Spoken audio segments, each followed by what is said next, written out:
আল্লাহ রাসূল সাল্লাল্লাহু আলাইহি ওয়াসাল্লাম বলেন, লা তাসুব্বু আসহাবি, ও আমার উম্মত, তোমরা আমার সাহাবাদেরকে নিয়ে সমালোচনা করো না, আমার সাহাবাদেরকে নিয়ে তাদের নিন্দাগুলো বর্ণনা করো না, তাদের ইজ্জত সম্মান হানি হয় এমন কোনো কথা তাদের শানে বলো না।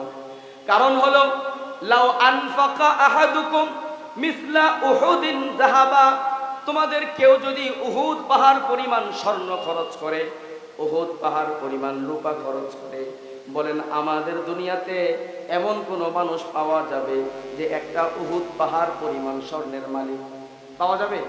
এক পাহাড় স্বর্ণের মালিক পাওয়া যাবে? আল্লাহ রাসূল বলেন, তোমার যদি সম্পদ এত বেড়ে যায়, এমনকি উহুদ পাহাড় পরিমাণ বিশাল পাহাড় পরিমাণ স্বর্ণের মালিকও যদি তুমি হয়ে যাও, আর সেই স্বর্ণ পুরাটা যদি তুমি আল্লাহর রাস্তায় দিয়ে দাও, দান করে দাও, আল্লাহ রাসূল বললেন, উহুদ পাহাড় পরিমাণ স্বর্ণ খরচ করার পরেও মা বালাগা মুদ্দা আহাদিহিম আও নাসিফা, আমার একজন সাহাবী আল্লাহর রাস্তায় এক মুদ পরিমাণ, সামান্য পরিমাণ যে জব সদকা করেছিল, সামান্য পরিমাণ যে ছাতু সদকা করেছিল, সামান্য পরিমাণ যে চাউল সদকা করেছিল, সামান্য পরিমাণ গম সদকা করেছিল, আমার একজন সাহাবী এক মুদ পরিমাণ সামান্য পরিমাণ সদকা করে আল্লাহর থেকে যে প্রতিদান পেয়েছে, তোমরা কেউ এক উহুদ পাহাড় পরিমাণ স্বর্ণ সদকা করলেও তার সমান হতে পারবে না। সাহাবায়ে কেরামের সমালোচনা মানে গোমরাহি। আল্লাহ রাসূল সাল্লাল্লাহু আলাইহি ওয়াসাল্লাম বলেন, আল্লাহ আল্লাহ ফি আসহাবি, ও আমার উম্মত, আল্লাহকে ভয় করো, আল্লাহকে ভয় করো, ফি আসহাবি, আমার সাহাবাদের ব্যাপারে আল্লাহকে ভয় করো। এমন কোনো কথা বলো না যেই কথার কারণে আল্লাহ নারাজ হয়ে যায়। ফামান আহাব্বাহুম ফাবিহুব্বি আহাব্বাহুম, কেউ যদি আমার সাহাবাদেরকে ভালোবাসে, এই ভালোবাসা আমি নবীকে ভালোবাসার আলামত। কেউ যদি আমি নবীকে ভালোবাসে, তাহলে সাহাবাদেরকে ভালোবাসতে হবে। ফামান আহাব্বাহুম ফাবিহুব্বি আহাব্বাহুম। আপনারা জুমার নামাজ পড়েন, জুমার আগে খতিবরা খুতবা দেয়, খুতবার মধ্যে এই হাদিস বলে কিনা বলেন? সবাই শোনেন না? এটা প্রসিদ্ধ হাদিস। ফামান আহাব্বাহুম ফাবিহুব্বি আহাব্বাহুম, কেউ যদি সাহাবাদেরকে মহব্বত করে, ভালোবাসে, এটা আলামত সে আমি নবীকে মহব্বত করে। ওয়ামান আবগাদাহুম ফাবিবুগদি আবগাদাহুম, কেউ যদি আমার সাহাবাদের প্রতি বিদ্বেষ রাখে, এটা আলামত, এটা প্রমাণ তার অন্তরের মধ্যে শুধু সাহাবী বিদ্বেষ নাই, আমি নবীর বিদ্বেষ তার অন্তরের মধ্যে আছে, এটা প্রমাণ। ওমান আযাহুম ফাকাদ আযানি, কেউ যদি আমার কোন সাহাবীকে কষ্ট দেয়, সে আমার সাহাবীকে কষ্ট দিল না, সে স্বয়ং আমি নবীকে কষ্ট দিল। ওমান আযানিল আযানি ফাকাদ আযাল্লাহ, আর যে আমি নবীকে কষ্ট দেয়, সে স্বয়ং আল্লাহকে কষ্ট দেয়। বলেন, সাহাবীকে কষ্ট দেওয়া মানে নবীকে কষ্ট দেওয়া, নবীকে কষ্ট দেওয়া মানে আল্লাহকে কষ্ট দেওয়া। আল্লাহকে কষ্ট দিয়ে আপনি আল্লাহর সহি বান্দা হতে পারবেন। সাহাবায়ে কেরামের সমালোচনার মধ্যে ইসলামের কোনো অংশ নাই, কোনো হিস্সা নাই। আল্লাহ রাসূল সাল্লাল্লাহু আলাইহি ওয়াসাল্লাম আরেক হাদিসের মধ্যে স্পষ্ট করে বললেন, লা তাসুব্বু আসহাবি, ও আমার উম্মত, আমার সাহাবাদেরকে নিয়ে সমালোচনা করো না। ইতিহাসের মধ্যে অনেক কথা পাওয়া যাবে, অনেক ঘটনা পাওয়া যাবে। আমাদের দেশে পণ্ডিতের অভাব নেই। এই পণ্ডিতরা ইতিহাস পড়ে, তো ইতিহাসের মধ্যে দেখে যে এই সাহাবীর এই সমস্যা, এই সাহাবীর সাথে এই সাহাবীর সংঘাত ছিল, যুদ্ধ ছিল, উনি এই পদক্ষেপ অবলম্বন করছেন। এই ঐতিহাসিক কিছু বর্ণনা সামনে নিয়ে সাহাবায়ে কেরামকে সমালোচনার পাত্র বানায়। আপনাদেরকে আজকে মূলনীতি বলে দেই, সাহাবায়ে কেরামের ব্যাপারে আমাদের অবস্থান কি হবে, এটা আমরা গ্রহণ করব সরাসরি আল্লাহর কিতাব কোরআন থেকে আর আল্লাহর রাসূলের হাদিস থেকে। বলেন, এক বিষয়ে আপনি সমাধান পেয়ে গেছেন কোরআন থেকে। কোথা থেকে সমাধান পেয়েছেন? কোরআন থেকে সুস্পষ্ট সমাধান পাওয়ার পরে কোনো ইতিহাসের কিতাবের দরকার আছে? হাদিস থেকে সুস্পষ্ট সমাধান পাওয়ার পরে কোনো ঐতিহাসিকের বক্তব্যের প্রয়োজন আছে? যদি বিষয়টা এমন হতো, সাহাবাদের ব্যাপারে আমাদের মন্তব্য কেমন হবে, সাহাবাদের ব্যাপারে আমাদের আকীদা বিশ্বাস কেমন হবে, এই বিষয়ে কোরআনে কিছু নাই, এই বিষয়ে হাদিসে কিছু নাই, তাহলে আমরা ঐতিহাসিকদের বর্ণনা খুঁজতাম। কিন্তু মনে রাখতে হবে, সাহাবাদের ব্যাপারে সুস্পষ্ট কোরআনে আল্লাহ বলে দিয়েছেন। এক জায়গায় নয়, অসংখ্য জায়গায় আল্লাহ সাহাবাদের ব্যাপারে, সাহাবাদের সমর্থনে আল্লাহ নিজে বক্তব্য দিয়েছেন, স্পষ্ট বক্তব্য। সূরা তাওবার 100 নম্বর আয়াতের মধ্যে আল্লাহ বলেন, ওয়াস-সাবিকুনাল আউয়ালুনা মিনাল মুহাজিরিন ওয়াল আনসার ওয়াল্লাযীনা ইত্তাবাউহুম বিইহসানির রাদিয়াল্লাহু আনহুম ওয়া রাদু আন ওয়া আ'আদ্দা লাহুম জান্নাতিন তাজরি তাহতাহাল আনহারু খালিদিনা ফিহা রাদিয়াল্লাহু আনহুম ওয়া রাদু আন। আল্লাহ বলে দিলেন ওয়াস-সাবিকুনাল আউয়ালুন, আর যারা অগ্রগামী ইসলামের ক্ষেত্রে, ঈমানের ক্ষেত্রে যারা অগ্রগামী ছিলেন, আমরা বললাম ও আল্লাহ সাবিকিন দ্বারা কারা উদ্দেশ্য, অগ্রগামী ঈমানদার কারা, অগ্রগামী মুসলমান কারা? আল্লাহ ব্যাখ্যা করে বলে দিলেন মিনাল মুহাজিরিন ওয়াল আনসার। মুহাজির চিনেন আপনারা, আনসার চিনেন। মুহাজির আর আনসার কারা? মুহাজির আনসার কারা? সাহাবাদের দুইটা ভাগ, সাহাবাদের দুইটা ভাগ। হিজরতের আগে মক্কায় যে সকল সাহাবারা আল্লাহ রাসূলের হাতে মুসলমান হয়েছিলেন তাদেরকে মুহাজিরিন বলা হয়। হিজরতের পরে মদিনায় আল্লাহর রাসূলের হাতে যে সকল মদিনাবাসী মুসলমান হয়েছিলেন, ইসলাম গ্রহণ করেছিলেন, তাদেরকে কি বলা হয়? আনসার বলা হয়। আল্লাহ তাআলা বলে দিলেন সূরা তাওবার 100 নম্বর আয়াত, ওয়াস-সাবিকুনাল আউয়ালুন, অগ্রগামী ঈমানদার, অগ্রগামী মুসলমান। আল্লাহ অগ্রগামী ঈমানদার কারা? আল্লাহ বলে দিলেন মিনাল মুহাজিরিন ওয়াল আনসার। আমার রাসূলের সাহাবাদের দুইটা জামাত, দুইটা ভাগ, মুহাজির এবং আনসার, তারা হলো অগ্রগামী ঈমানদার।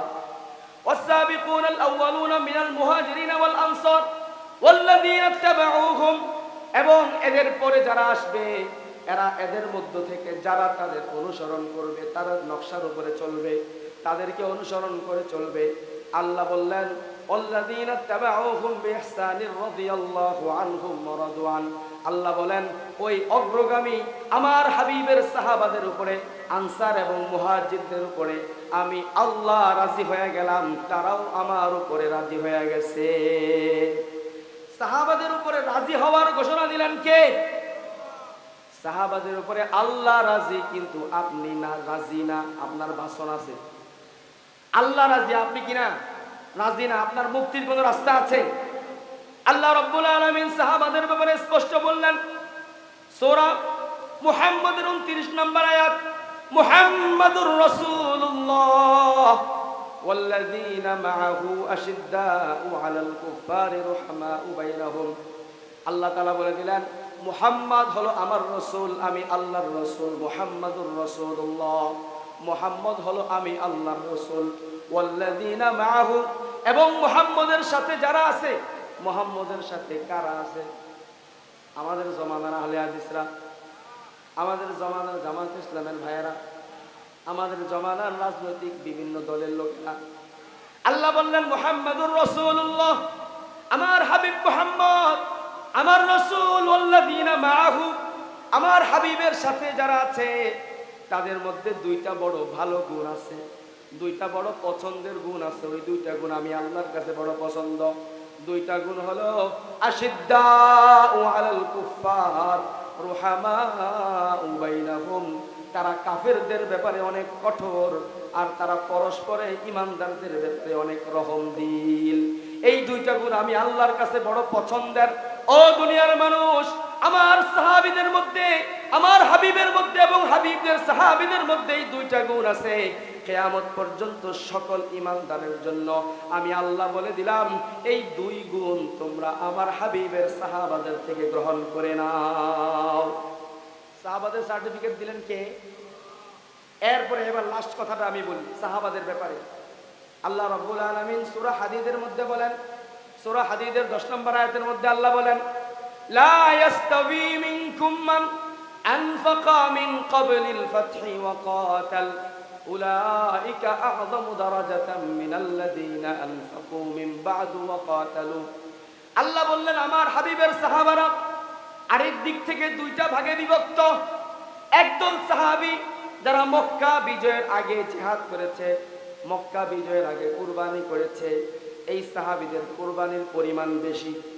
বিজয়ের আগে যারা যুদ্ধ করছে ওই সময় পরিস্থিতি খারাপ ছিল না। মক্কা বিজয়ের আগে সাহাবায়ে কেরামের অবস্থা দুর্বল ছিল, কিন্তু যখন 8ম হিজরিতে মক্কা বিজয় হয়ে যায় তখন পুরো আরবের মধ্যে সাহাবায়ে কেরামের মোকাবেলা করার মতো আর কোনো শক্তি ছিল না। চতুর্দিকে শুধু ইসলামের বিজয় আর বিজয় চলতেছিল। বিভিন্ন এলাকা থেকে দলে দলে মানুষ এসে ইসলামের মধ্যে ঢুকতেছিল। ওইটা ছিল ইসলামের বিজয়ের যুগ। এর আগে 8ম হিজরির আগে যে সকল সাহাবারা মুসলমান হয়েছেন তাদের অনেক কুরবানি দিতে হয়েছে, অনেক কষ্ট করতে হয়েছে। আল্লাহ রাব্বুল আলামিন বলেন, আমার হাবিবের সাহাবাদের মধ্যে যারা মক্কা বিজয়ের আগে জিহাদ করেছে, কুরবানি দিয়েছে তারা, আর যারা মক্কা বিজয়ের পরে কুরবানি করেছে, আল্লাহর রাস্তায় খরচ করেছে, জিহাদ করেছে, দুই দল মর্যাদায় সমান না। মর্যাদার মধ্যে তাদের মাঝে ডিফারেন্ট আছে। যারা বিজয়ের আগে কুরবানি দিয়েছে তাদের মর্যাদা বেশি, তাদের ফজিলত বেশি, তাদের সম্মান বেশি, তাদের আজর বেশি, তাদের সওয়াব এবং বিনিময় বেশি। যারা মক্কা বিজয়ের পরে কুরবানি দিয়েছে আগের ওয়ালাদের তুলনায় তাদেরটা একটু কম। লা ইয়াস্তাবি মিনকুম মান আনফাকা মিন ক্বাবলিল ফাতহি ওয়া ক্বাতাল উলাইকা আ'যামু দারাজাতাম মিনাল্লাযীনা আনফাকু মিন বা'দু ওয়া ক্বাতালু। আল্লাহ এই বিষয়টা বললেন, এটা তো বুঝে আসে না? বলেন, আগে যখন দল ক্ষমতায় ছিল না, দল ক্ষমতায় আসার আগে যারা দলের জন্য কাজ করছে তাদের মর্যাদা, আর দল ক্ষমতায় আসার পরে এখন যারা দলের নামে স্লোগান লাগায়, দুইটার মর্যাদা কি এক না ভিন্ন থাকবে? কিন্তু অনেক সময় প্যাচ লেগে যায়, দেখা যায় পরে বলার আগে যায় কিনা বলেন, প্যাচ লেগে যায়। কিন্তু আল্লাহ বললেন না, স্বাভাবিক বিষয়, আমরা সবাই বুঝি। দুই দলের মর্যাদা, দুই দলের বেনিফিশিয়ারি আজর পরিমাণ বিনিময় এক সমান হবে, এটা অসুবিধা নাই। এরপরে আল্লাহ বললেন, ওয়াকুল্লাউ ওয়া'দাল্লাহুল হুসনা। শুনে রাখো, যদিও মর্যাদায় দুই দল ব্যতিক্রম, আগের ওয়ালাদের মর্যাদা বেশি, নেকি বেশি, পরের ওয়ালাদের একটু কম, কিন্তু আমি আল্লাহ বলে দিলাম, যারা মক্কা বিজয়ের আগে যে সকল সাহাবীরা মুসলমান হয়েছে তারা, এবং যারা মক্কা বিজয়ের পরে মুসলমান হয়েছে, আমার হাবিবের দোনো দল সাহাবীর সাথে আমি আল্লাহ জান্নাতের ঘোষণা দিয়ে দিলাম। সকল সাহাবী জান্নাতি, কোনো সন্দেহ? সব সাহাবী জান্নাতে যাবেন, কোনো সন্দেহ নাই। আল্লাহ রাসূলকে যে ঈমানের সাথে দেখেছে, ঈমানের উপরে দুনিয়া থেকে বিদায় নিয়েছে, অথবা আল্লাহ সাহাবী কাকে বলে? মান রাআন নবী সাল্লাল্লাহু আলাইহি ওয়াসাল্লাম আলাল ঈমান আও রাআহুন নবী সাল্লাল্লাহু আলাইহি ওয়াসাল্লাম ওয়া হুয়া মুমিন। যে আল্লাহর রাসূলকে, সাহাবীর পরিচয় শুনেন, সাহাবী বলা হয় যেই লোকটা ঈমানের সাথে আল্লাহর রাসূলকে দেখেছে, অথবা আল্লাহর রাসূল তাকে দেখেছে এবং ঈমানের উপরে দুনিয়া থেকে বিদায় গ্রহণ করেছে, সেই লোকটাকে সাহাবী বলা হয়। কোরআন এবং হাদিসের আলোকে এই লোকটার মর্যাদা কেমন, এই সাহাবীর মর্যাদা কেমন, বলা হয় যে সাহাবী না, তাবিঈদের থেকে শুরু করে কিয়ামত পর্যন্ত তাবিঈন, আইম্মায়ে মুজতাহিদিন, সালফে সালেহিন, আকাবিরিনে উম্মত, আসলাফ, মুজাহিদিন, আসুফিয়ায়ে কেরাম সহ কিয়ামত পর্যন্ত যত আল্লাহওয়ালা, যত বুজুর্গ, পীর, গাউস, কুতুব, আব্দাল, আব্দুল কাদের জিলানী, আরিয়াহিয়া আন্দলুসি, ইমাম গাজালি সহ এরকম কিয়ামত পর্যন্ত যত কোটি কোটি আল্লাহওয়ালা দুনিয়াতে আসবে, সবার বুজুর্গি, সবার নেক, সবার আমল, সবার সদকা, সবার রোজা, সবার হজ, সবার যাকাত, সবার তাহাজ্জুদ, সবার নামাজ, সবার দান সদকা, সব যদি এক পাল্লায় রাখা হয়, সব যদি এক জায়গায় রাখা হয়, একজন সাহাবীর এক মুহূর্তের আমল যদি আরেক পাল্লায় রাখা হয়, ওই সাহাবীর এক মুহূর্তের আমল ভারী হয়ে যাবে। এটা হলো সাহাবী, এটা হলো সাহাবী। সাহাবীর জায়গাটা ফুল সেনসিটিভ জায়গা। এখানে কথা বলার কোনো সুযোগ, আমাদের দেশের কিছু পণ্ডিত বের হবে, গবেষক বের হবে, তারা সাহাবায়ে কেরামকে সমালোচনার পাত্র বানানোর জন্য সাহাবায়ে কেরামের যে জীবনের অধ্যায় আছে, সাহাবাদের যে যুগটা আছে, ওই যুগের একটা অংশকে বাছাই করে। সেই জায়গাটা হলো হযরতে আলী রাদিয়াল্লাহু আনহু এবং হযরতে মুআবিয়া রাদিয়াল্লাহু তাআলা আনহু। এই দুই বড় জলিলুল কদর সাহাবী, মর্যাদাবান দুইজন সাহাবী, দুইজনের মাঝে একটা লম্বা সময় যুদ্ধ পরিচালিত হয়েছে। দুই দলের মাঝে কি পরিচালিত হয়েছিল? যুদ্ধ পরিচালিত হয়েছে। সেই যুদ্ধের কথা ঐতিহাসিকরা তাদের কিতাবের মধ্যে লিখেছেন। দুই দল জঙ্গে জামাল জামাল নামক যুদ্ধ হয়েছে, জঙ্গে সিফিন, সিফিন যুদ্ধ হয়েছে। এক পক্ষে ছিল আলী রাদিয়াল্লাহু তাআলা আনহুর বাহিনী, আরেক পক্ষে ছিল মুআবিয়া রাদিয়াল্লাহু তাআলা আনহুর বাহিনী। এখন দুইজনে আল্লাহর রাসূলের সাহাবী, উভয় পক্ষেই মুসলমান, দুইজনের মাঝে যে সংঘাত যুদ্ধ, অনেকে এটাকে ক্ষমতা দখলের যুদ্ধ নাম দিতে চায়। এবং এই যুদ্ধটারে আমরার দেশে বিএনপি আওয়ামী লীগের যে যুদ্ধ, আমাদের দেশে দুই রাজনৈতিক দলের যে পারস্পরিক যুদ্ধ, গদি অর্জন করার যে যুদ্ধ, এই যুদ্ধের সাথে দুইটা দলের যুদ্ধকে মিলাইতে চায়। মিলাইয়া এখানে যেমন এক দল আরেক দলের সমালোচনা করে, এক দল আরেক দলের বিরুদ্ধে যা মনে আসে তাই বলে, ওই দুই দলের ব্যাপারে ওরকম বলতে চায়। এটা হলো অ্যাক্সিডেন্টের জায়গা। কিসের জায়গা? আমি আগেই বলে দিয়েছি, সাহাবায়ে কেরামের ব্যাপারে বক্তব্য পাওয়া যায় কোথায়? কোরআনে। কোথায় পাওয়া যায়? কোরআন সাহাবায়ে কেরামের পক্ষে বলেছে না বিপক্ষে বলেছে? সাহাবায়ে কেরামের ব্যাপারে বক্তব্য পাওয়া যায় হাদিসে। হাদিস সাহাবাদের পক্ষে বলেছে না বিপক্ষে বলেছে? পক্ষে বলেছে।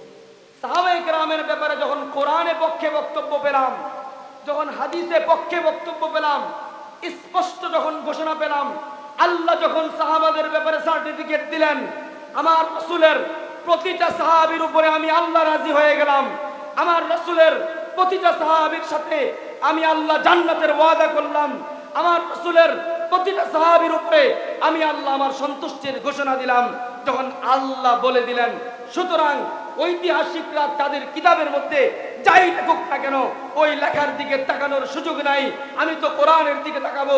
কোরআন বলে সাহাবীর প্রতি আল্লাহ রাজি, কোরআন বলে সাহাবী জান্নাতি, ঐতিহাসিকদের বর্ণনা দরকার নাই। আমি এই আকীদা ধারণ করলাম যে সাহাবী জান্নাতি, অন্য কোনো কথার দরকার। মনে থাকবে আপনার সামনে ইতিহাস তুলে ধরবে। ইতিহাস দেখেন, এই যে দেখেন, এই হলো মুআবিয়ার চরিত্র, এই দেখেন আমর ইবনে আসের চরিত্র, এই দেখেন মুগীরা ইবনে শুবার চরিত্র। আমি বলবো, আমি আমার ছাত্রদেরকে ক্লাসের পর অন্তরের মধ্যে একটু অন্যরকম ভাব তৈরি হতে পারে, এটা কেমন, কিন্তু এই ভাব নেওয়া যাবে না। তুমি ইতিহাস থেকে সাহাবা কেন চিনতেছো? তুমি আল বিদায়া ওয়ান নিহায়া থেকে কেন সাহাবী চিনতেছো? তুমি আল কামেল থেকে কেন সাহাবী চিনতেছো? তুমি ইবনে কাসিরের বর্ণনা থেকে কেন সাহাবী চিনো? সাহাবী তোমাকে চিনতে হবে সরাসরি কোরআন থেকে। কোথা থেকে চিনতে হবে? কোরআন থেকে।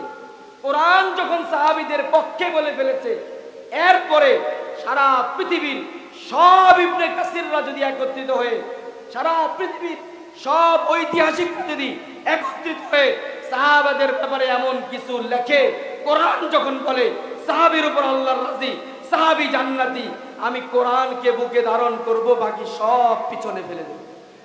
সব কোথায় ফেলে দেব? পিছনে ফেলে দেব। স্পষ্ট ইতিহাস থেকে সাহাবা চিনতে হবে না। সাহাবা কোত্থেকে চিনবো? বারবার এই কথাটা মাথায় রাখেন। সাহাবা কোত্থেকে চিনবো? সাহাবা চিনবো কোরআন থেকে, সাহাবা চিনবো হাদিস থেকে। এবার আসেন, দুইজন সাহাবীর যুদ্ধকে কেন্দ্র করে আমাদের দেশের একটা দল সাহাবায়ে কেরামকে নিয়ে সমালোচনা করে, মুআবিয়া এবং আলী রাদিয়াল্লাহু তাআলা আনহুমা। দেখেন, এই দুইজন মানুষের দুইটা ঘটনা বলে আমি আলোচনা শেষ করে দিব। 10:30 বেজে গেছে। এই রাতে, গরমের রাতে এত লম্বা সময় ওয়াজ করার সুযোগ নাই। আরো লম্বা সময় ওয়াজ করলাম, আপনারা ফজরে উঠতে পারলেন না। এই ওয়াজের কোনো দাম আছে? দুইজন ব্যক্তির দুইটা ঘটনা বলে। দুইজন ব্যক্তির মাঝে যুদ্ধ চলতেছে। যুদ্ধটা আসলে চলে নাই, যুদ্ধটা চালানো হয়েছে মুনাফিকরা পিছন থেকে। ওনারা সমঝোতা করতে চাইছেন, মিলতে চাইছেন, মুনাফিকদের কারণে পারেন নাই। সেই ইতিহাস আপনাদেরকে বলে বোঝানোর এখন সুযোগ নেই। মূল কথাটা বলতে চাই। যুদ্ধ চলতেছে দুইজন মানুষের মাঝে। এক পক্ষে আলী রাদিয়াল্লাহু তাআলা আনহুর দল, আরেক পক্ষে মুআবিয়া রাদিয়াল্লাহু তাআলা আনহুর দল। এবার দেখেন দুইজনের বক্তব্য দেখেন, আমরা আমাদের সাথে ওনাদেরকে কিভাবে মিলাবো। সাহাবা কি মিসাল সাহাবা হি হতি হ্যায়, সাহাবাদের মিসাল সাহাবাই হয়, সাহাবাদের মিসাল পৃথিবীর অন্য কোথাও পাওয়া যাবে না। আলী রাদিয়াল্লাহু তাআলা আনহুকে একজন জিজ্ঞাসা করল, সাইয়্যিদনা আলী, দুই দলে যুদ্ধ হচ্ছে, আপনার দল থেকে, আপনার জামাত থেকে কিছু মানুষ মারা যায়, মুআবিয়া থেকে কিছু মানুষ মারা যায়, দুই দলেই মানুষ মারা যাচ্ছে, এখন আপনি বলে দেন কোন দলের লোক জান্নাতে যাবে, কোন দলের নিহত ব্যক্তিরা জান্নাতে যাবে, আর কোন দলের লোক জাহান্নামে যাবে, আপনি বলে দেন। আমাদের কাছে যদি এই প্রশ্ন করা হতো, আমাদের জমানার কোন বুজুর্গরেও যদি প্রশ্ন করা হতো, কি জবাব দিতে পারেন? বেটা এটা জিজ্ঞাস তুই ব্যাক করল নাকি, আমার দলের কি জান্নাতে যাবে, হেরা কেন যাবে, বলতো কিনা বলেন? কি বলতো? যে জান্নাতে গেলে কোন দলেরটা যাবে, আমার দলেরটাই যাবে, হেরা কেন জান্নাতে যাবে, এরা তো আমার লোকে যুদ্ধই করতেছে। শত্রু পক্ষের লোক তাদের পক্ষে বলা, এরকম নজির আছে কোথাও বলেন? আলী রাদিয়াল্লাহু তাআলা আনহুকে জিজ্ঞাসা করা হয়েছে, দুই দল থেকেই লোক মারা যায়, কোন দলের লোক জান্নাতে আর কোন দলের লোক জাহান্নামে? যতই আমার তার যতই ইনসাফগার হইতাম, আমরা বলতাম বেটা ব্যাককল জিগামের মতো আর সোয়াল পালি না, তোর সন্দেহ কেন, আমার দলের ব্যক্তি জান্নাতে, ওই দলের ব্যক্তি জাহান্নামে, বলতো কিনা বলেন? কিন্তু আলী রাদিয়াল্লাহু তাআলা আনহু জবাব দিলেন, কাতলানা ওয়া কাতলাহুম কিলাহুমা ফিল জান্নাহ। ও আল্লাহর বান্দা শুনে রাখো, আমার দল থেকে যারা যুদ্ধ করে মারা যায় এবং মুআবিয়ার দলে যারা যুদ্ধ করে মারা যায়, কোন দলের লোক ঈমানদার, তারা দুজনে জান্নাতে যাবে। ভুল বুঝাবুঝির কারণে যুদ্ধ হচ্ছে, এখানে কেউ বাতিলের পক্ষে নাই, এখানে কেউ ইসলামের বিরুদ্ধে নাই, কেউ এখানে কুফরের পক্ষ নেয় নাই, আমাদের দুই দলের মাঝে ভুল বুঝাবুঝি হচ্ছে, এই কারণে যুদ্ধ হচ্ছে। এই ভুল বুঝাবুঝি যখন শেষ হয়ে যাবে, আমরা আবার মিলে যাব। আজকে তোমরা সাহাবাদের বিদ্বেষ ছড়াও, সাহাবাদের বিরুদ্ধে বলো, অথচ তোমরাই তো এমন লোক আমিন জোরে আর আস্তে বলা নিয়ে মসজিদ এবং এলাকা ভাগাভাগি করে ফেলো। আছে না নাই? এক মসজিদে আমিন তোমার জোরে বলতে মনে চায় জোরে বলো, অসুবিধা নাই, যার আস্তে বলতে মনে চায় আস্তে বলো, অসুবিধা নেই। কিন্তু তুমি জোরে আমিন বলবা এই কারণে যেই মসজিদে আস্তে আমিন, ওই হুজুরের পিছনে নাকি নামাজ হয় না, বলে কিনা বলে? হ্যাঁ, ফতোয়া দিয়া লাগে, এখানে কি হবে না, নামাজ হবে না। আরেক মসজিদে গিয়া এলাকা ভাগ করে ফেলে, কি নিয়া? আমিন নিয়া। হুজুরে বলে গেছেন আমিন বলা কি ফরজ আইন, ওয়াজিব? আমিন বলা কি ভাই? মুস্তাহাব। আমিন বলা কি? মুস্তাহাব। আমিন বলা মুস্তাহাব, বললে একটা ফজিলত আছে, মান ওয়াফাকা তামিনুহু তামিনাল মালায়েকা গুফিরাত লাহু যুনুবুহু। আল্লাহ রাসূল বলেন, যার আমিনটা ফেরেশতার আমিনের সাথে মিলবে, আল্লাহ তার সগীরা গুনাহগুলো মাফ করে দিবেন। আমিন বলা। এখন আমিন বলবো কিভাবে? জোরে না আসতে, দুই ভাবেই পাওয়া যায়। আমরা দোনোভাবে সাহাবাদের থেকে আমল আছে। আমরা হানাফি মাযহাবের যারা অনুসারী, তারা আস্তের যে সকল সাহাবী আমল করছেন তাদেরটা গ্রহণ করছি। আরো কিছু মাযহাব আছে যারা জোরেরটার উপরে আমল করছে। এই আমিন নিয়া পৃথিবীতে 1300 বছর পর্যন্ত কোনো মারামারি ছিল না, কোনো ঝগড়া ছিল না, কোনো দ্বন্দ্ব ছিল না। এক কাতারের মধ্যে শাফি মাযহাবের লোকেরা দাঁড়াইছে, এক কাতারে হানাফি মাযহাবের লোকেরা দাঁড়াইছে, মালিকি মাযহাবের লোকেরা দাঁড়াইছে। কেউ আমিন জোরে বলে, কেউ আমিন আস্তে বলে, কেউ হাত বুকের উপরে, কেউ হাত নাভির নিচে, এভাবে চলছিল। কোনো যুদ্ধ ছিল না, কোনো মারামারি ছিল না, কোনো সংঘাত ছিল না। সব মাযহাবওয়ালারা আরেক মাযহাবওয়ালাদেরকে সমর্থন করত, মহব্বত করত, শ্রদ্ধা করত। কিন্তু এই দেশে যখন ব্রিটিশদের আগমন ঘটলো, ব্রিটিশরা চাইলো মুসলমানকে ভাগ করতে হবে, মুসলমানের মাঝে বিভাজন তৈরি করতে হবে। কি কি বিভাজন করা যায় তারা দেখলো, কিছু এমন আমল আছে যে আমল এক এক রকম এক একজন পালন করে, তারা ধৈরা ধৈরা ওই আমলগুলো দিয়া মুসলমানদেরকে ভাগ করে দেবে। আমিন দিয়া ভাগ করছে, হাত বাঁধা দিয়া ভাগ করছে, হাত উঠানো দিয়া ভাগ করছে, হাত দাঁড়াবে পাও দিয়া ভাগ করছে, জবান দিয়া ভাগ করছে, জোরে দিয়া ভাগ করছে, আস্তে দিয়া ভাগ করছে। আসলে এগুলো আমলের কিছু না, উদ্দেশ্য ছিল মুসলমানকে বিভক্ত করে ফেলা, বিভক্ত করে এক দলকে আরেক দলের বিরুদ্ধে লাগাই দেওয়া। এটা নিয়ে ভাগ করছে। আমার ঘটনা মনে পড়ছে, কিন্তু বলবো না, এখন সময় নেই। আমিনের ঘটনা মনে পড়ছে। আমি ওই দিন এক মসজিদে নামাজ পড়তে, একটু আমিন আওয়াজ করে কেউ বললে খারাপ লাগে না। আমার মসজিদে পিছনে কয়েকজনে আস্তে করে বলে তো খারাপ লাগে না, ভালোই লাগে, বলো, অসুবিধা নেই। দুই একজনের বলতে মন চাইছে, জোরে আমিন বলার ব্যাপারে ও পাওয়া যায় সমর্থন। আস্তে আমরা বলি, তারা জোরে বলুক, অসুবিধা নেই। ওদিন এক মসজিদে নামাজ পড়লাম, নদীর ওই পাড়ে, মাগরিব নামাজ। তো আমি দাঁড়াইছি, আমি তো আর জানি না কাদের মসজিদ, যাদেরই হোক, যদি আকীদা সহি হয় নামাজ হয়ে যাবে। কি বলে? তারা এসে নামাজ পড়ার জন্য, তখন ওয়ালার দল নিনটা শেষ হইল, এমন জোরে হবে, এমন জোরে বইলে উঠছে, আমি তো কাঁপা উঠছি, কি এটা হইল কি? এত জোরে বলতে হবে কেন? এমন জোরে বলছো ইমাম সাহেব নতুন, আগে এত প্রত্যেক বেলা শূন্য অভ্যস্ত, যদি নতুন কোনো ইমাম সাহেব হইতো এমন দরজা ভাঙে দৌড় দিত, এরা খেপে গেল। এত জোরে বলতে হবে কেন যে ভয় পেয়ে যায় মানুষ?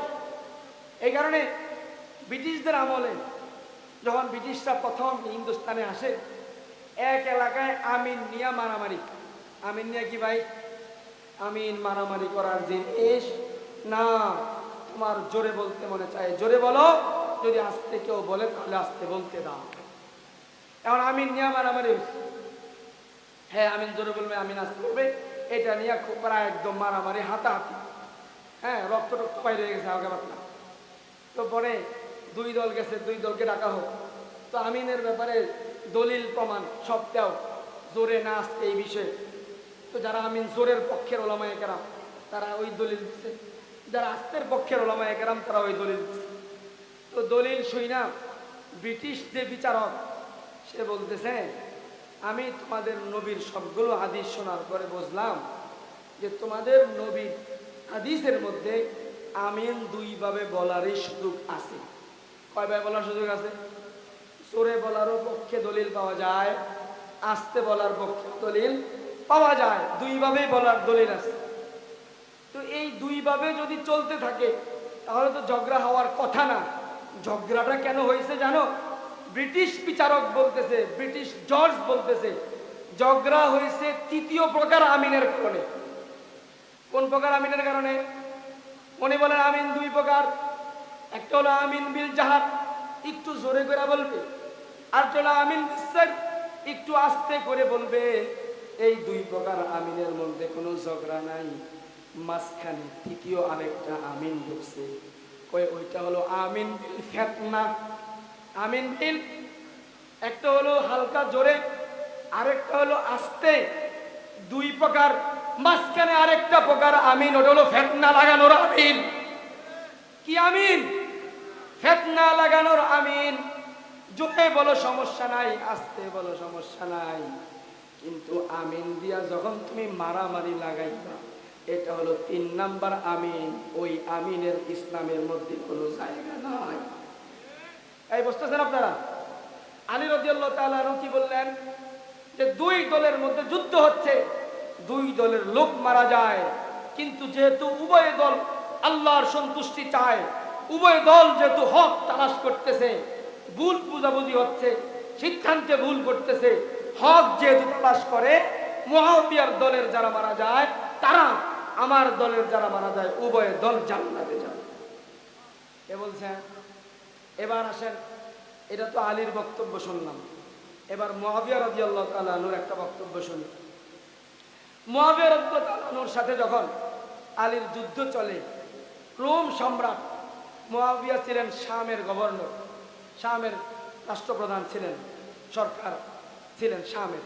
শামের পাশে হইল রোম সাম্রাজ্য। রোমের গভর্নর দেখলো মুআবিয়ার সাথে আলীর বাজাবাজি, এই সুযোগে যদি মুআবিয়ার পক্ষ নিতে পারি তাহলে আলীরে একটা ভালো করে মার দেওয়া যায়। কি দেওয়া যায়? আলীকে একটা ভালো করে কি দেওয়া যায়? মার দেওয়া যায়। দেখবেন যখনই মুসলমান দুই দেশে কোনো ঝামেলা শুরু হয়, সঙ্গে সঙ্গে কাফেররা যে কোনো একটা দেশের পক্ষ নেয়। পক্ষ আসলে ওই দেশের জন্য নেয় নাই, আরেকটা মুসলিম কান্ট্রিকে ধ্বংস করার জন্য পক্ষ নিয়েছে, আরেকটা মুসলিম কান্ট্রিকে ধ্বংস করার জন্য। আলী আর মুআবিয়া রাদিয়াল্লাহু তাআলা আনহুর মধ্যে যখন যুদ্ধ চলে, রোম সম্রাট চিন্তা করলেন এটা মুখ্যম সময় আলীকে মার দেওয়ার। আলীর মতো এক মহাবীর সেনানীকে পাকড়াও করার মতো, নিস্তানাবুদ করার মতো শক্তি আমি রোম সম্রাটের নাই, কিন্তু মুআবিয়ার পক্ষ যদি নিতে পারি তাহলে আলীকে একটা মার দেওয়া যায়। এই নিয়ত করে সে মুআবিয়া রাদিয়াল্লাহু তাআলা আনহুর মাঝে কাছে চিঠি লিখলেন। চিঠি লিখলে বললেন, ইয়া মুআবিয়া ইন্নী কদ বালাগানি, আমার কাছে খবর আসলো, আন্নাহু কদ কানা বাইনাকা ওয়া বাইনা আলিয়্যিন জিদাল, তোমার মাঝে আর আলীর মাঝে সংঘাত চলতেছে, যুদ্ধ চলতেছে, আলী তোমাকে ক্ষমতা থেকে অপসারণ করতে চায়। ও মুআবিয়া শোনো, আমি জানি তুমি হকের উপর আছো। মুআবিয়া হকের উপর আছে, সার্টিফিকেট দেয় কে? রোম সম্রাটকে দেয়। আরব শাসকদেরকে, আরব শাসকরা সঠিক পথের উপরে আছে এটার সার্টিফিকেট দেয় ডোনাল্ড ট্রাম্প। কে দেয়? পাকিস্তান আফগানিস্তানের উপরে হামলা চালায়, পাকিস্তানের হামলার সমর্থন জানায় ডোনাল্ড ট্রাম্প। বলে পাকিস্তান খুব ভালো করতেছে। বলেন এটা কি পাকিস্তানের বন্ধুত্বের কারণে করতেছে না ইসলামের শত্রুতার কারণে করতেছে? মুসলমান বোঝে না। রোম সম্রাট মুআবিয়াকে সমর্থন জানায়, বলে মুআবিয়া আমি জানি তুমি সঠিক, তুমি খেলাফতের হকদার, তুমি যদি অনুমতি দাও আমি আমার বিশাল এক রোম সেনা বহর তোমার কাছে পাঠিয়ে দেব। আমার সেনারা তোমাকে সাহায্য করে আলীকে পরাজিত করে। এই প্রস্তাব দিছে। আমরার জমানার যদি কোনো মুসলিম শাসক হইতো, হ্যাঁ বলতো আল্লাহু আকবার, আল্লাহর বান্দারে আল্লাহ সাহায্য করে। বলতো কিনা বলেন? আল্লাহর বান্দারে আল্লাহ সাহায্য করে। দেখ আল্লাহ তো করেই, কাফেররে দিয়ে আল্লাহ সাহায্য করে। নাউজুবিল্লাহ। বলতো কিনা বলেন? কিন্তু মুআবিয়া একজন সাধারণ ইমানদার নন। মুআবিয়া শুধু একজন বুজুর্গ মানুষ নন। মুআবিয়া শুধু একজন আলেম নন, একজন মুফতি নন। মুআবিয়া হলেন একজন সাহাবী। মুআবিয়া কি? যেই সাহাবীরা জিব্রাইলকে নাজিল হইতে দেখছে। বলেন উম্মতের মধ্যে সাহাবাদের পরে আর কেউ আছে যে দেখছে জিব্রাইল কোরআন নিয়ে নাজিল হয়? দেখছে কেউ? জিব্রাইলকে কোরআন নিয়ে নাজিল হইতে দেখছেন কে? সাহাবীরা দেখছেন। কোরআন কিভাবে নাজিল হয়, কোরআন নাজিল হওয়ার সময় আল্লাহ রাসূলের চেহারার অবস্থা কেমন হয়, কোরআনের আওয়াজ কেমন হয়, জিব্রাইলের আগমন কেমন হয়, কোরআনের আয়াত নাজিল হওয়ার পরে আল্লাহ রাসূলের শারীরিক অবস্থা কেমন হয়, সামনে থেকে দেখছেন কারা? সাহাবায়ে কেরাম। এই হলো মুআবিয়া সাহাবী। উনি জবাব দিচ্ছেন রোম সম্রাটকে, ইয়া কালবার রোম, ওই রোমের কুত্তা শুনে রাখ, আমার কাছে আলীর বিরুদ্ধে প্রস্তাব দিলি, আলীর বিরুদ্ধে সেনাবাহিনী পাঠানোর প্রস্তাব দিলি। রোমের কুত্তা শুনে রাখ, আখানে তাসা যারা, আলী আর আমি মুআবিয়া আমরা হলাম দুইজন ভাই। আমরা হলাম দুইজন ভাই। তাসা যারা, আমাদের মাঝে যুদ্ধ চলতেছে। এটা হলো ভাইয়ে ভাইয়ে মারামারি। কিসে মারামারি? ভাইয়ে ভাইয়ে মারামারি। ফামা বালুকা আনতা তাদান্নাসা ফিহি, তোর কিসে হইল, তোর কি হইল? তুই দুই ভাইয়ের ঝগড়ার মধ্যে নাক গলাইতে কেন আসছ? দুই ভাইয়ের যুদ্ধের মধ্যে কেন নাক গলাস? ইল্লাম তাখরাস, রোমের কুত্তা শুনে রাখ, তুই যদি এই বিষয়ে আর ভবিষ্যতে কোনো কথা বলস, তুই যদি আর কোনো আওয়াজ করস, আমি মুআবিয়া বললাম সাবাহাতু ইলাইকা জুনদান, তোর কাছে আমি এমন একটা বাহিনী পাঠাবো, আউয়ালুহু ইনদাকা ওয়া আখিরুহু ইনদি, যেই বাহিনীর প্রথম অংশ তোর কাছে থাকবে, শেষ অংশ আমার কাছে থাকবে। এই বিশাল বাহিনী পাঠাইয়া তোকে পরাজিত করে, তোকে হত্যা করে, তোর কল্লাটা, তোর সিনাটা আলাদা করে আমার কাছে নিয়ে আসবো। তোর কল্লাটা আমার হাতে রেখে আলীর সামনে গিয়ে আলীর সামনে তোর কল্লাটা পেশ করে বলবো, ও ভাই আলী, রোম সম্রাটের কল্লা নিয়ে আসছি, এই জন্য আনছি, সে তোমার ব্যাপারে বেয়াদবি করেছে। সুবহানাল্লাহ কইতেন না? মুআবিয়া আলীর সাথে যুদ্ধ, কিন্তু আলীর ব্যাপারে রোম সম্রাট বেয়াদবিমূলক প্রস্তাব দেওয়ার কারণে বলতেন, যদি তুই আর কোনো কথা বলস, আলীর সাথে আমি মিলে যাব, যুদ্ধ শেষ করে দেব, তোর কল্লা কেটে আলীর সামনে পেশ করে বলবো, বড় ভাই নেন আপনার বেয়াদবের কল্লা আপনাকে দিয়ে দিলাম। এটা হলো সাহাবী। এটা হলো কি? সাহাবী। ইতিহাসবিদগণ এই জায়গায় এসে থেমে গেছেন। ওনারা বলেছেন, যুদ্ধের সময়ও এক মুসলমান আরেক মুসলমানের ব্যাপারে কেমন মন্তব্য করতে হয় যদি পৃথিবীবাসী দেখতে চাও, সেটাও সাহাবায়ে কেরাম থেকে দেখে নাও, সেটাও এখান থেকে শিখে নাও। তোমাদের মাঝে সামান্য ঝগড়া হইলে এক মুসলমান আরেক মুসলমানের সাথে কাফেরের চাইতেও জঘন্য আচরণ করে, করে কিনা বলে? সামান্য বিষয়ে ঝগড়া, কিন্তু যুদ্ধ চলে, সেখানে এক ভাই আরেক ভাইয়ের ব্যাপারে বেয়াদবি সহ্য করে। এই হলো সাহাবী। আমি আর কথা লম্বা করতেছি না, কথা বলার সুযোগও নাই, গলা সঙ্গ দিচ্ছে না। সাহাবায়ে কেরামের ব্যাপারে আমাদের সর্বোচ্চ শ্রদ্ধা এবং ভক্তির জায়গাটা ঠিক রাখতে হবে। হযরত আব্দুল্লাহ ইবনে মুবারক রহমতুল্লাহি আলাইহিকে জিজ্ঞাসা করা হয়েছিল যে ওমর ইবনে আব্দুল আজিজ রহমতুল্লাহি আলাইহি সাহাবী ছিলেন না, তাবী ছিলেন, অনেক বড় বুজুর্গ ছিলেন, ওনার খেলাফত আমল 2.5 বছর, এই সময়টাকে খোলাফায়ে রাশিদিনের সাথে মিলানো হয়। অনেক বড় বুজুর্গ আল্লাহ ওয়ালা ছিলেন, আমলগুলো সাহাবাদের মতো ছিল। অপরদিকে হযরতে মুআবিয়া রাদিয়াল্লাহু তাআলা আনহু সাহাবী ছিলেন। এখন ওই সমাজে মুআবিয়ার সমালোচনা ছিল, কিন্তু ওমর ইবনে আব্দুল আজিজের অনেক সম্মান ছিল, প্রশংসা ছিল। একজন জিজ্ঞাসা করে, আচ্ছা এই দুইজনের মধ্যে কে শ্রেষ্ঠ, ওমর ইবনে আব্দুল আজিজ শ্রেষ্ঠ না মুআবিয়া শ্রেষ্ঠ? আপনারা বলেন কে শ্রেষ্ঠ, কে শ্রেষ্ঠ? কিন্তু এখন তো বলে ফেলতেছেন আলোচনা শোনার কারণে। ওই সময়টা ছিল এমন, প্রত্যেক জায়গায় মুআবিয়ার সমালোচনা হচ্ছে, মানুষ বদনাম করতেছে, নিন্দা করতেছে, আর ওমর ইবনে আব্দুল আজিজের প্রশংসা করে। একজন প্রশ্ন করছে, আব্দুল্লাহ ইবনে মুবারক রহমতুল্লাহ আলাইহি, দুইজনের মধ্যে কে বেশি দামি? তো উনি জবাব দেয়, তোমরা কি প্রশ্ন করো?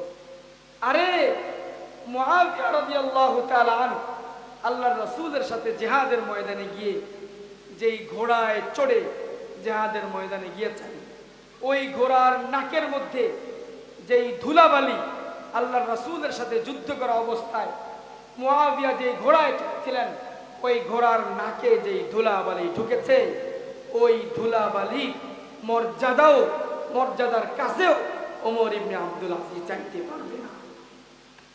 এটা হলো সাহাবীর পায়ে যে ধুলাবালি লেগেছিল, সারা পৃথিবীর বুজুর্গানে দ্বীনের সব আমল একত্রিত করলেও সাহাবাদের পায়ের ধুলার সমান হবে। এটা হলো সাহাবী। এই কারণে আবার যেটা দিয়া শুরু করছিলাম ওটা দিয়া শেষ করি। আল্লাহ রাসূল সবক দিয়েছেন তিরমিজি শরীফের 3866 নম্বর হাদিস, ইজা রাআইতুমুল্লাযীনা ইয়াসুব্বুনা আসহাবী ফাকুলু লানাতুল্লাহি আলা শারতিকুম, যখন তোমরা দেখবে আমার সাহাবীদের কেউ সমালোচনা করতেছে, কোন ব্যক্তি, কোন দল, কোন স্কলার, কোন রাইটার, কোন লেখক, কোন গবেষক, কোন আলোচক, কোন বক্তা, কোন ইসলামিক গবেষক, মুহাক্কিক, দেখো যে আমার সাহাবীর সমালোচনা করতেছে, তার মুখের উপর বলে দাও লানাতুল্লাহি আলা শাররিকুম, তোর অনিষ্টতার উপরে আল্লাহর লানত। পারবেন বলতে ইনশাআল্লাহ? আল্লাহ রাব্বুল আলামিন আমাদের সবাইকে সাহাবায়ে কেরামের আজমত বোঝার তৌফিক দান করেন, হকের উপরে অটল থাকার তৌফিক দান করেন। ওয়া মা আলাইনা ইল্লাল বালাগ ওয়া আখিরু দাওয়ানা।